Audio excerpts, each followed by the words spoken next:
In the shadows of Sydney's western suburbs, a seismic shift has been unfolding in the city's criminal underworld.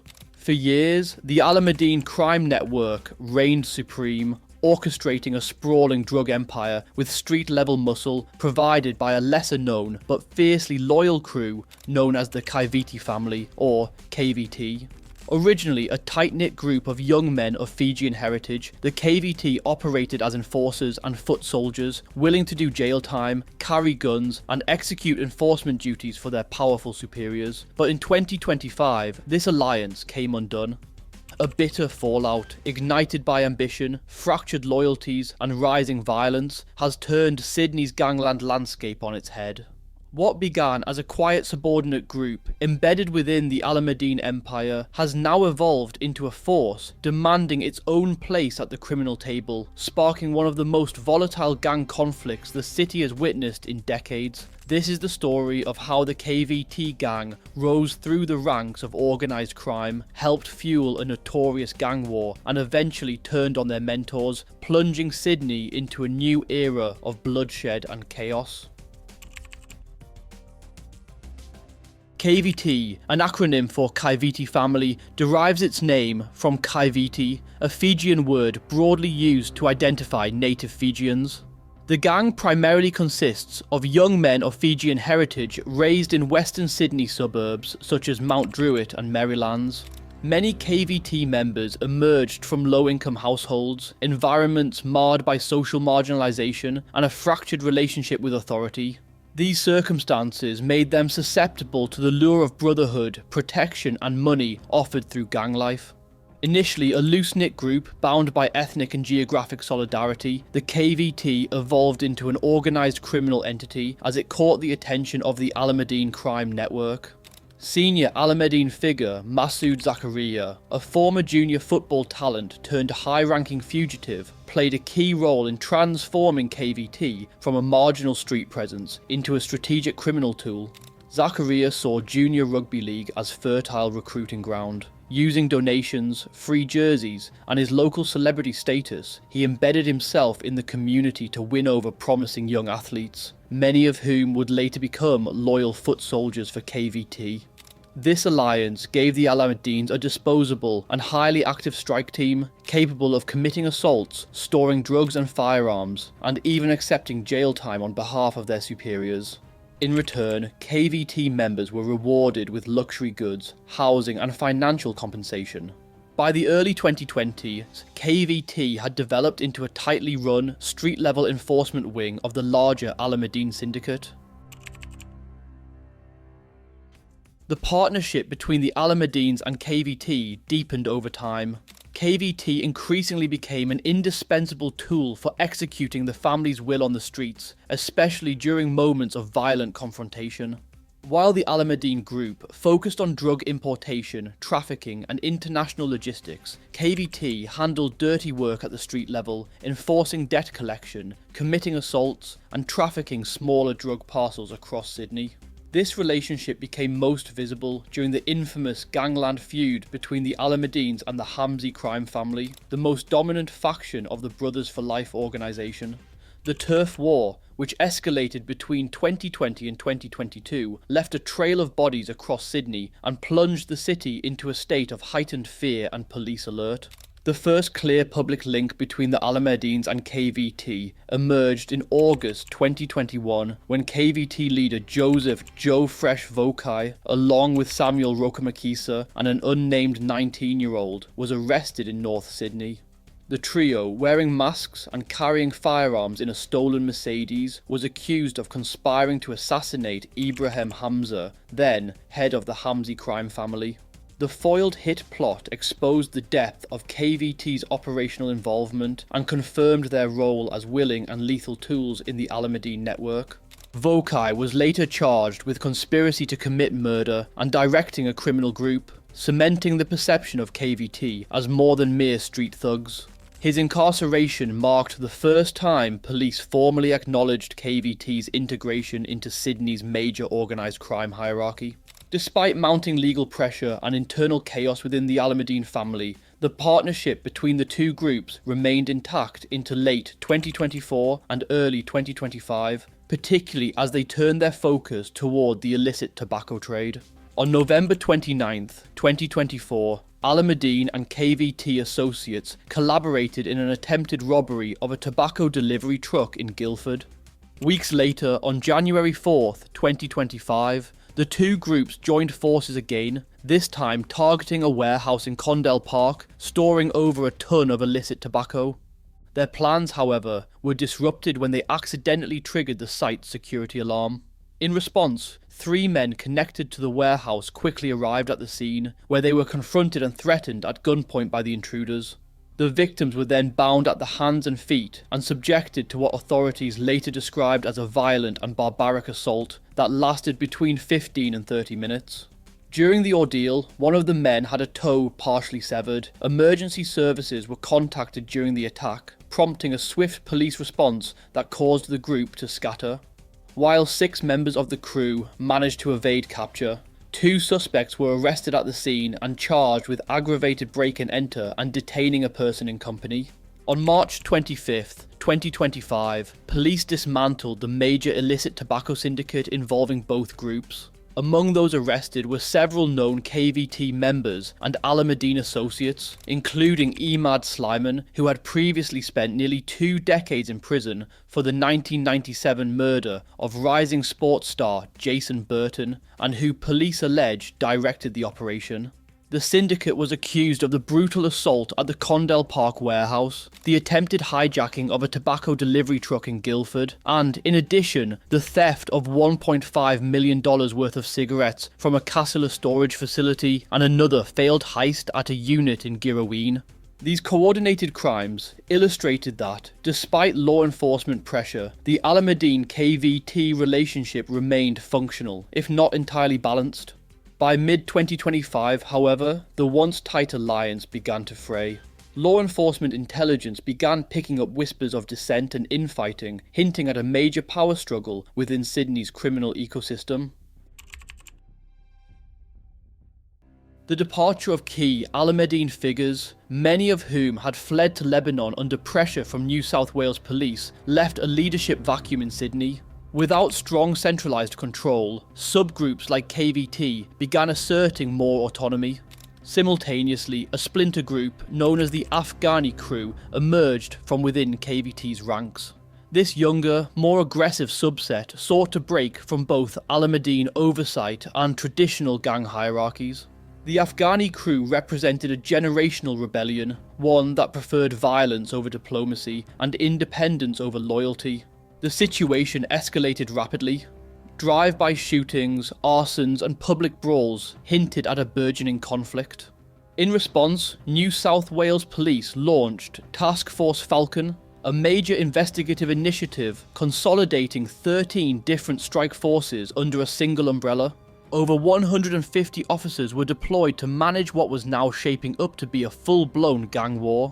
The feud that erupted between the KVT and Alameddine groups throughout 2025 was not a sudden explosion of violence, but rather a series of calculated attacks and retaliations that unfolded across months.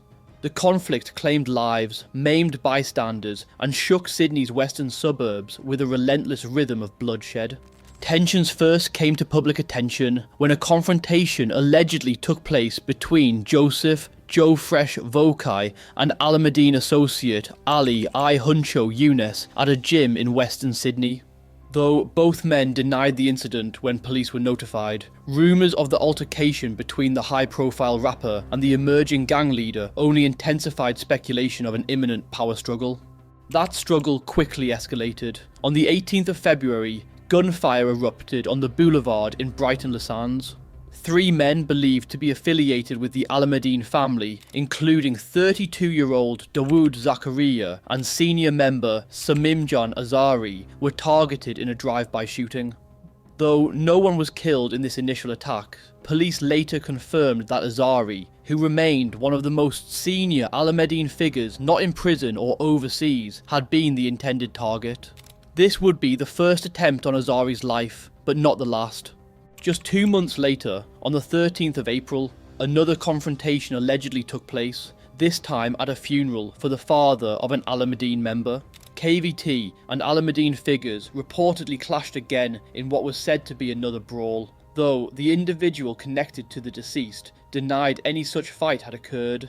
By mid-April, the conflict had spilled out into Sydney streets with increasing violence. On the 16th of April, a house on Folds Road in Guildford West came under fire in a drive-by shooting.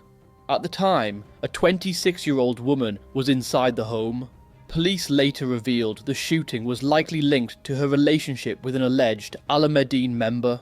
What followed was one of the most tragic events of the year.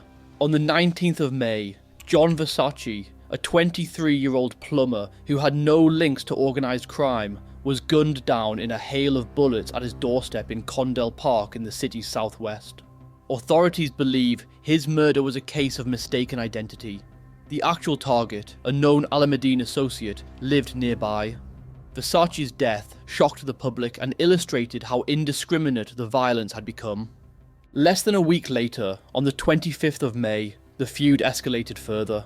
In Granville, 4 men sat in a Toyota Hilux at a red light on Woodville Street when gunmen opened fire. Dawood Zachariah was shot in the head, while solicitor Sylvan Singh, who had no criminal ties beyond his legal work, was hit in the arm and leg. Zachariah succumbed to his injuries the next day, on the 26th of May. The 2 others in the car, including Azari, were unharmed, but later arrested on unrelated firearm charges after a weapon was found in the vehicle. Azari was widely believed to have been the real target, and the incident marked yet another attempt on his life. Less than 24 hours after surviving the assassination attempt, however, he was granted bail, prompting public outrage. New South Wales Premier Chris Minns called the ongoing wave of violence a horrifying, violent chapter in the state's history and voiced concern over the court's decision, warning that Azari's release could provoke more bloodshed. June saw a further escalation of violence. On the 8th of June, the car belonging to alleged Alameddine member Ali El Mubayed was torched outside his home in Marylands. 4 days later, on the 12th of June, his house was sprayed with bullets in a drive-by shooting just as he was on his way to Parramatta local court to ask for a variation of his bail conditions, allowing him to move to a secure high-rise block. Following a police pursuit involving the Polar helicopter, 3 suspects, Asim Fagouf, 20, Jimmy Abdul Rahim, 22, and Mustafa Musa, 23, were arrested in Yagoona. 2 others, both 17, were taken into custody after crashing a stolen car in Greystanes. The adult trio were charged with conspiring to discharge a firearm with intent to cause grievous bodily harm, among other offences. The teenage suspects were charged with weapons, vehicle theft, and criminal group offences. On the 13th of June 2025, suspected gunman was seen stalking Samimjan Azari along a suburban street in Rosehill. Concerned residents reported a suspicious vehicle lingering in the area, prompting a swift police response. The would-be assailants fled before officers arrived, but it was clear Azari remained a marked man. Just 3 days later, on the 16th of June, the attackers returned, this time determined to finish the job. At around 1 PM, roughly an hour after Azari had checked in at a local police station as part of his bail conditions, he was ambushed inside M Brothers Kebab shop on South Parade in Auburn. Gunmen opened fire in broad daylight, striking Azari in the arm and leg in what marked the 4th known attempt on his life. Tragically, he wasn't the only victim.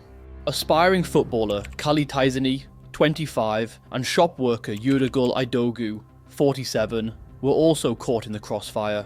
Taizani suffered a severe spinal injury after bullet shrapnel travelled through his body. Doctors later warned his family he may never walk again. Idogu, critically wounded, underwent 2 surgeries to remove bullet fragments and was placed in a medically induced coma. By that evening, all 3 victims were listed in serious but stable condition at Westmead Hospital. Despite the brazen daylight attack and mounting attempts on his life, Azari survived once again. The violence began to take on new forms by late June. On the 24th of June, 62-year-old Bassem Chaloub was stabbed repeatedly outside a home in Guildford.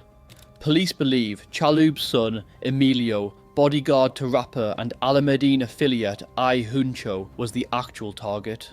Within hours, police arrested and charged a 15-year-old boy and a 22-year-old man at a property in Wentworthville. Just 2 days later, on the 26th of June, 21-year-old Luke Manasseh was stabbed to death in Pemulwuy, near the home of Alameddine associate Anthony Khalil. Although Khalil was not present at the time, the property was being watched over by people close to Manasseh. Detectives later suggested Khalil was the intended target. The wave of youth involvement continued into early July. On the 2nd of July, a 15-year-old was arrested in Condell Park and charged with a string of offences, including 2 counts of firing a weapon at a residence, 4 counts of property damage by fire or explosion, and participating in a criminal group. He was believed to be responsible for the Guildford West shooting in April, as well as a separate shooting in Maryland in March. This was not the only arrest. On the 3rd of July, a 17-year-old from South Penrith and a 16-year-old from Mount Druitt were taken into custody and charged with the murder of Luke Manasseh. Whether these arrests mark the end of the violence or merely a pause in an ongoing cycle remains to be seen. The collapse of the Alameddine KVT alliance and the emergence of the Afghani crew mark a critical juncture in Sydney's criminal history. Once united by shared purpose, the factions now face off in a brutal power struggle driven by ambition and generational change. As violence escalates, Task Force Falcon faces an uphill battle in restoring order. Yet their greatest challenge may not lie in catching shooters, but in dismantling the appeal of gang life for Sydney's disenfranchised youth. Teenagers are now not just being recruited, they're leading attacks, committing murders and shaping the future of organised crime. From high school football fields to courtrooms and morgues, the new face of Sydney's gang war is alarmingly young, fearless and bloodthirsty. As KVT's war with the Alameddines continues to burn, one thing is certain. The age of traditional crime families controlling Sydney streets is ending. In its place is a new era, defined by younger, faster and more brutal gangs fighting for dominance in a city teetering on the edge. If you've made it this far, thank you for watching. Let me know your thoughts down below in the comments. If you want more stories from the Australian underworld, please consider subscribing and liking this video. It really helps me out and helps the channel grow. Till next time, take care.